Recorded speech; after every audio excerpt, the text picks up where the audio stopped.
When I resigned my church back in 2013, my world fell apart. By 2020, I had a lot of company.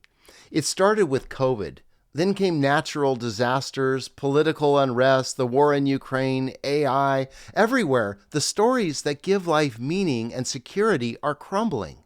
The whole world, it seems, is entering into this dark night of the soul.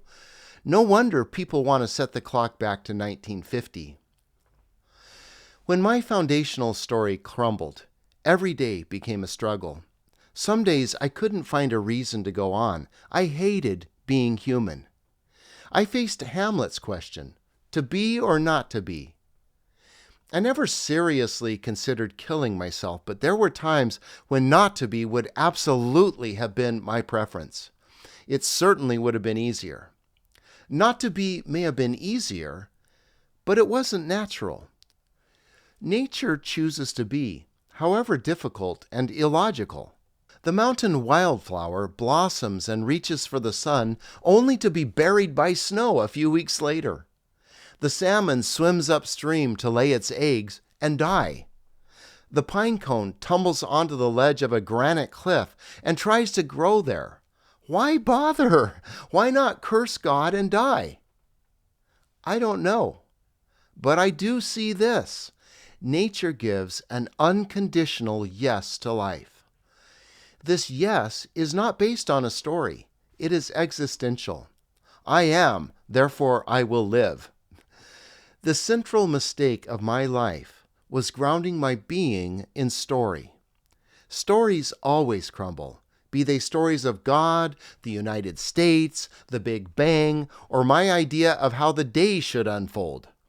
I am no match for the specters. They always win. The solution is to stop fighting them and allow them to open the door to an existential yes to life. I used to get up each morning and do my best to plant my feet on a firm foundation of faith. Now, I intentionally uproot myself.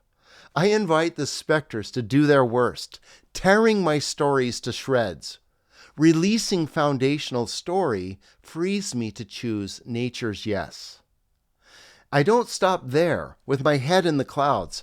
Expressing myself in a story is as essential to my existence as swimming is to a fish or flying is to a bird. I dive into the flesh and blood world of story and tell my tale. The difference is that I regard the story of my life as an expression of my existence, not a foundation for it. I began by searching for answers to life's big questions.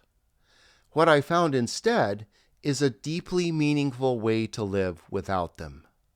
There's a little poem that came to me. It's not a brilliant writing or poetry or anything, but it's honest, and it is stuck in my head because it really describes this process, I don't even know what to call it, this transition that I've been through over the last 10 years. It goes like this. I was a preacher, a professor, a God-splainer, a rock. Then my high pulpit crumbled. I thought I would land, but just kept falling. So I traded my firm foundation for a set of wings and made my home on a rush of wind.